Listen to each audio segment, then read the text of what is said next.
মধ্যবিত্ত মানুষ আছে, দেখা যায় বছরে একটা জিনিসই খেতে পারি, কিন্তু সারা বছর আসলে খেতে পারি না। তো আসসালামু আলাইকুম এভরিওয়ান, কেমন আছেন সবাই? আলহামদুলিল্লাহ, আল্লাহর রহমতে আমরা ভালো আছি। তো আজকে পুরো রেসিপিটা দেখতে থাকেন।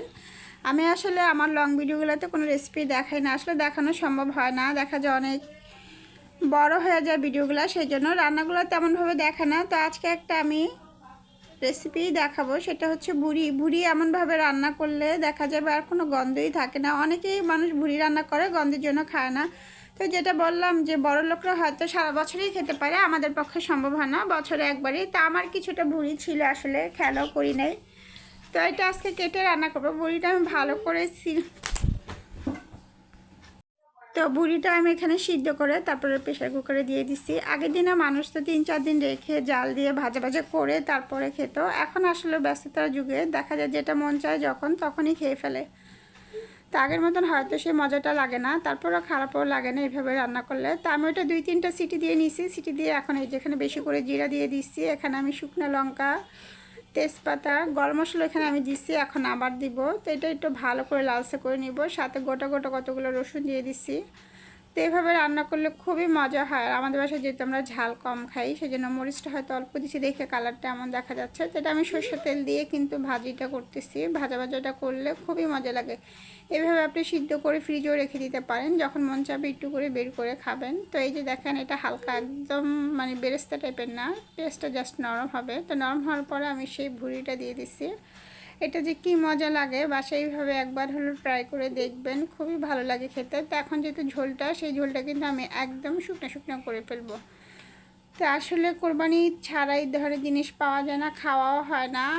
তো এটা বললাম যে আসলে এত টেস্ট লাগে, আর অনেক দিন পরে একটা জিনিস খেলে সেটার ভিতরে কিন্তু অন্যরকম একটা মজা। দেখেন কালারটাও কি সুন্দর লাগতেছে, দিন দিন সব কিছুই যেন বড় হয়ে যায়। তো আমার বোনও এখন আল্লাহর রহমতে বড় হয়ে গেছে।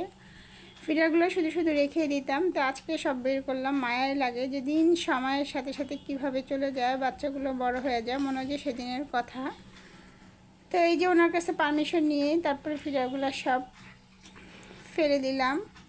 তো আসলে সময়ের সাথে সাথে সব কিছুই পরিবর্তন হয়ে যায়, হয়তো পুরনো স্মৃতিগুলো আর ফিরে পাওয়া যায় না, কিন্তু সেটা কিছু দেখে সেই স্মৃতির কথাগুলো আবার মনে পড়লে সেই পুরনো সব কিছু মনে পড়ে যায়।